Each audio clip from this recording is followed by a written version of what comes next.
आज हम बात करने वाले हैं एक ऐसी मंदिर के बारे में जिसे सोमनाथ मंदिर की गिनती 12 ज्योतिर्लिंग में सबसे पहले की जाती है।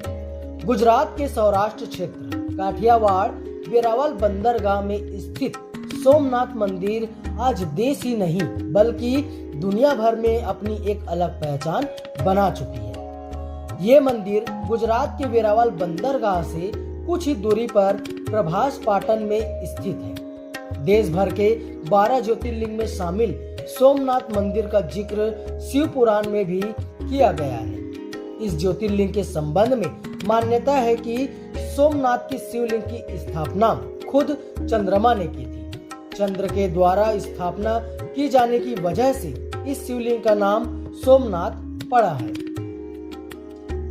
चंद्र को मिली थी श्राप से मुक्ति। प्राचीन समय में दक्ष प्रजापति ने अपनी 27 कन्याओं का विवाह चंद्रदेव के साथ किया था। दक्ष की सभी कन्याओं में से रोहिणी सबसे सुंदर थी। चंद्र को सभी पत्नियों में से सबसे अधिक प्रेम रोहिणी से ही था। इस बात से दक्ष की शेष 26 पुत्रियों को रोहिणी से जलन होने लगी।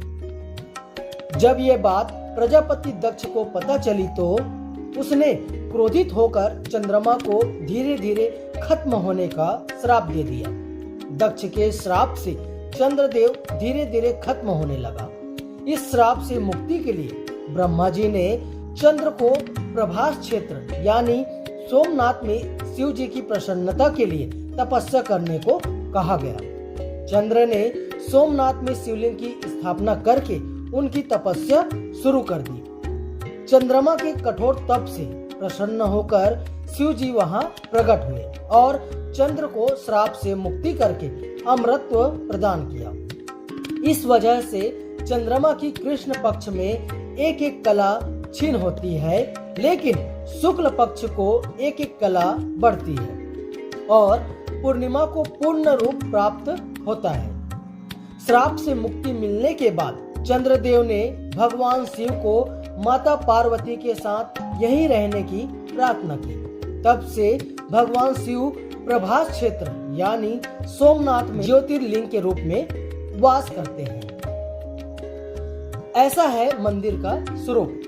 सोमनाथ मंदिर की ऊंचाई लगभग 150 फीट है, जिसे गर्भगृह, सभा मंडप और नृत्य मंडप तीनों भागों में विभाजित है।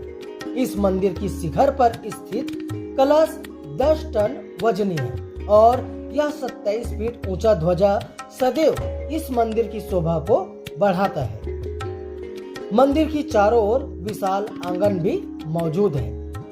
तो आइए जानते हैं सोमनाथ मंदिर कितना प्राचीन है। सोमनाथ में अरब सागर के किनारे बना यह मंदिर 12 ज्योतिर्लिंग में सबसे पहले माना जाता है। यह कपिला, हिरण और सरस्वती नदी के संगम पर बना है। यह इतना प्राचीन है कि पहली बार कब बना था इसके बारे में किसी को जानकारी नहीं है। दूसरी बार इसे वल्लभी के यादव राजाओं ने 649 ईसा पूर्व में बनवाया था। धार्मिक मान्यता है कि पहली बार चंद्रदेव सोमराज ने इसे सोने से बनाया था। बाद में रावण ने चांदी से, भगवान कृष्ण ने लकड़ी से और भीमदेव ने पत्थरों से बनवाया था। अरब यात्री अल-बरूनी ने इस मंदिर की भव्यता के बारे में लिखा था। इससे प्रभावित होकर आक्रांता महमूद गजनवी ने सन 1024 में मंदिर पर हमला किया। गजनवी ने मंदिर तोड़कर इसकी संपत्ति लूटी और 70,000 लोगों की जान ली। हमले के बाद गुजरात के राजा भीम और मालवा के राजा भोज ने इसका निर्माण कराया। 1297 में दिल्ली सुल्तान अलाउद्दीन खिलजी के सेनापति नुसरत खान, 1395 में गुजरात के सुल्तान मुजफ्फर शाह और 1706 में मुगल शासक औरंगजेब ने मंदिर को तोड़ दिया था।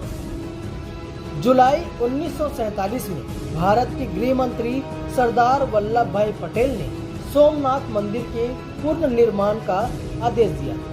यह 1991 में बनकर तैयार हो गया। इतिहासकारों की माने तो इस मंदिर को लगभग 17 बार नष्ट किया गया है और हर बार इसका पुनर्निर्माण कराया गया।